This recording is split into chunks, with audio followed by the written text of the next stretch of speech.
À Paris, sous un ciel gris d'hiver, Camille, une jeune maman épuisée, s'endormit sur l'épaule d'un inconnu dans le métro bondé de la ligne 4.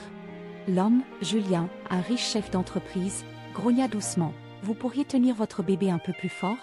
Vous prenez toute la place. » Camille sursauta, serrant sa petite Louise contre son cœur. « Pardon, » murmura-t-elle, la voix rauque. « Elle dort, je... » Avant qu'elle ne puisse s'ajuster, Louise se réveilla et poussa un cri perçant qui résonna dans le wagon crasseux. Camille sentit son cœur se serrer. Le conducteur lança un regard sévère dans le rétroviseur. « Madame, pouvez-vous la calmer? Les gens veulent rentrer tranquillement. »« J'essaie, » plaida Camille, berçant doucement Louise. Le froid de la nuit parisienne s'accrochait à son vieux manteau.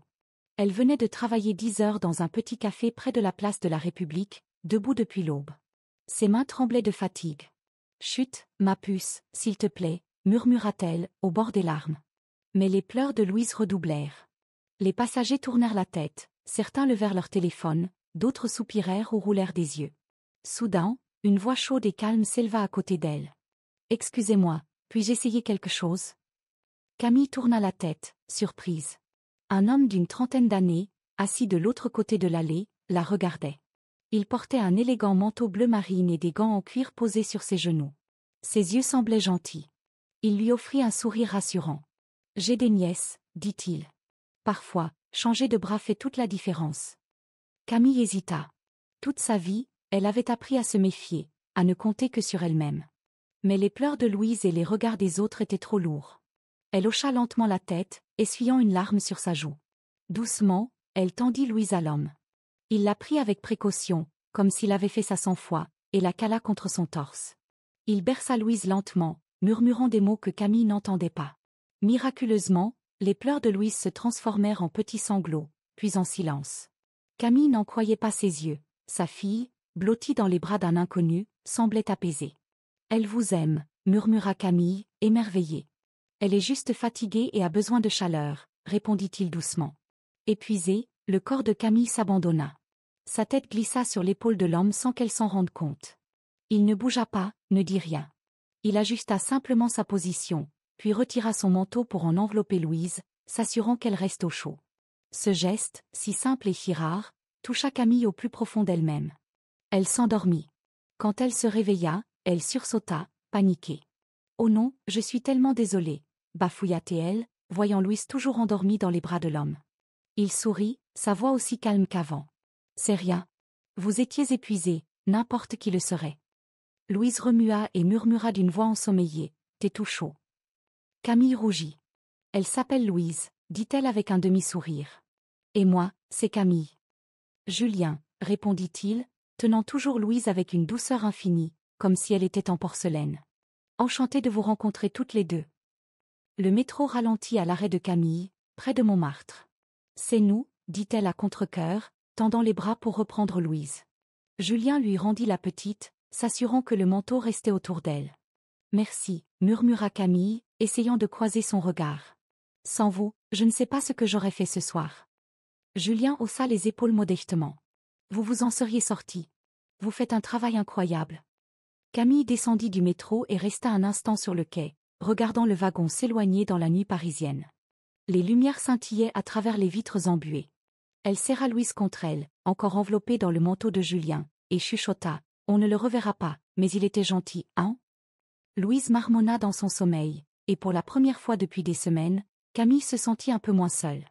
De retour dans leur petit appartement près de Montmartre, une odeur d'humidité et de soupe réchauffée flottait dans l'air. Camille poussa la porte d'un coup d'épaule, tenant Louise sur sa hanche et un sac de course en plastique dans l'autre main. La porte grinça en se fermant. Louise gémissait doucement, frottant ses yeux. Camille l'installa sur le canapé, l'enroulant dans une couverture fine, puis enleva son manteau avec un soupir. Le radiateur cliquetait, mais l'appartement restait froid. Elle traversa la pièce jusqu'à la petite cuisine et ouvrit le frigo, presque vide. Quelques haricots en conserve, 2 tranches de pain, un fond de jus de pomme. Le salaire n'arriverait que dans 3 jours, et une note du propriétaire, écrite en rouge et soulignée, était collée sur la porte. Dernier avertissement, loyer dû. Camille s'assit à la table et enfouit son visage dans ses mains. Elle avait postulé pour des seconds emplois toute la semaine, nuit, week-end, ménage, n'importe quoi. Mais personne n'avait rappelé. Louise toussait depuis quelques jours, et la crèche l'avait renvoyée 2 fois. Au café, ses heures avaient encore été réduites. Son corps était lourd de fatigue, mais son esprit ne s'arrêtait jamais. Pourtant, un souvenir lui revint, le métro, le manteau chaud autour de Louise, la respiration calme de Julien à ses côtés, le sentiment rare de ne pas être totalement seule. Elle ne connaissait même pas son nom de famille. Il n'avait pas demandé le sien. Mais ce soir-là, il l'avait soutenu sans rien attendre. Elle secoua la tête et soupira. Les gens comme lui ne restaient pas dans sa vie. Pas au-delà d'une nuit. 2 jours passèrent. La toux de Louise empira. Camille lui donnait des bains chauds, frottait son dos avec du baume, lisait des histoires jusqu'à perdre sa voix. Le matin, elle buvait un café froid et courait sous la pluie jusqu'au café, glissant derrière le comptoir avant que son patron ne crie. Un mercredi après-midi pluvieux, la clochette de la porte tinta. Camille versait du café dans une tasse ébréchée quand elle leva les yeux et se figea. Julien entra, secouant la pluie de son manteau.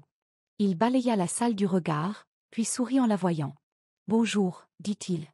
Je ne pensais pas vous revoir. » Camille posa la cafetière avec soin, le cœur battant. « Moi non plus, répondit-elle, nerveuse. C'est petit, Paris, non ?» Julien s'assit au comptoir. « Un café, noir, s'il vous plaît. » Elle servit le café, les mains tremblantes.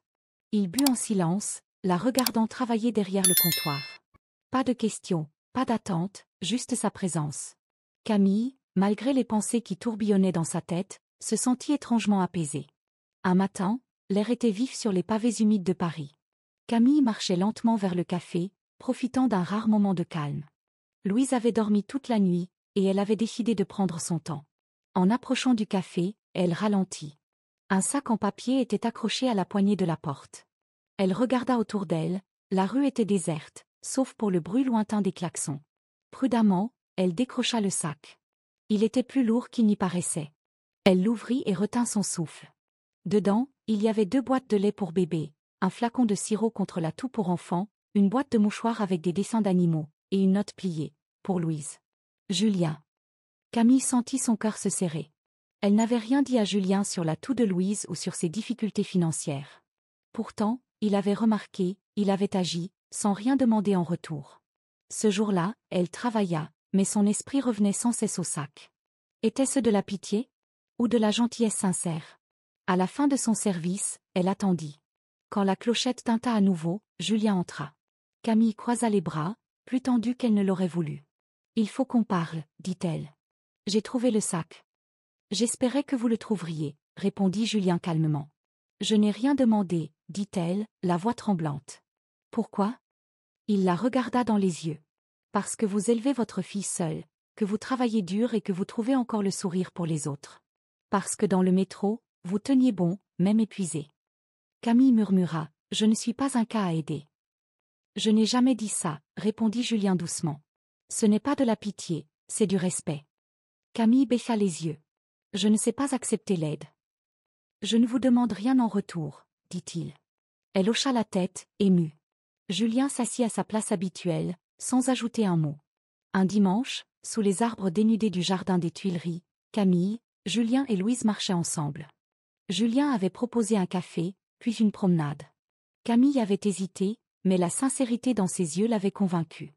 Louise, d'abord timide, finit par saisir la main de Julien. Ils s'assirent sur un banc près du bassin, Louise entre eux, tenant un biscuit et son lapin en peluche usé. « Tu viens souvent ici ?» demanda Julien. « Pas souvent, répondit Camille. Seulement quand j'ai l'énergie de marcher au lieu de prendre le métro. » Il sourit. « Tu sembles moins fatiguée aujourd'hui. » Elle rit doucement. « Ça ne dure pas. » Louise chantonnait, et Camille murmura. « Son père est parti quand j'étais enceinte de 3 mois. Il disait que je gâchais sa vie. Ma mère m'aidait, mais elle est morte d'un cancer avant que Louise ait 1 an. Depuis, c'est juste nous 2. » Julien écouta en silence. « Ma mère m'a élevée seule aussi, dit-il enfin. On vivait dans un petit appartement à Belleville. Elle faisait 3 métiers. Parfois, elle dormait par terre pour me laisser le lit. Elle ne se plaignait jamais. » Camille le regarda. « Une fois, elle a vendu son manteau pour que j'aille à un bal d'école, ajouta-t-il.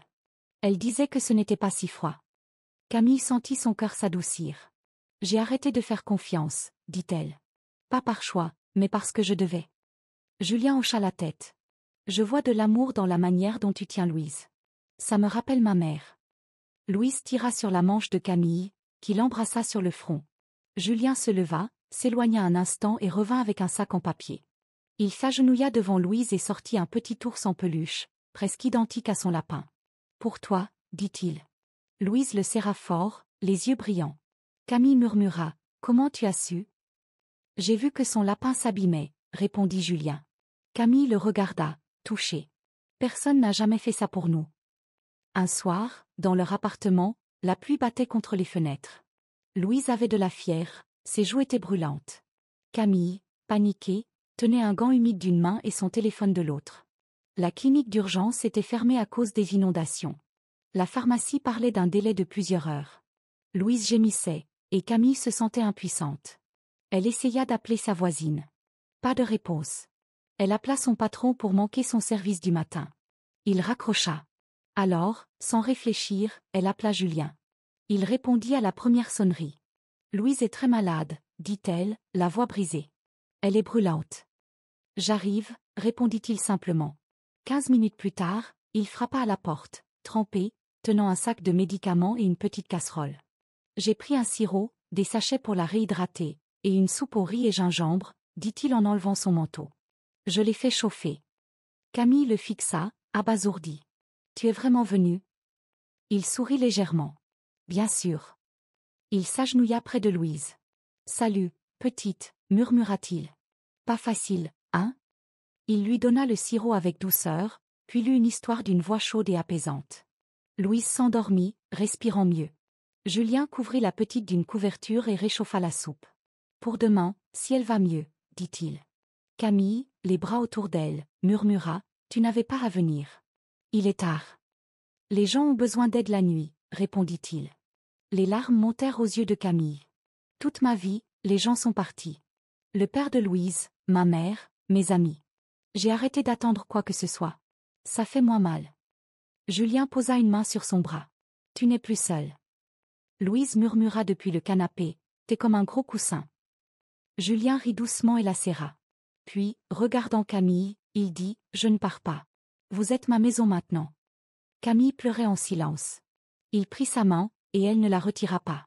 Doucement, il l'embrassa. C'était simple, sincère, comme une promesse silencieuse. Si tu veux la suite, et d'autres histoires émouvantes, like et abonne-toi pour ne rien manquer.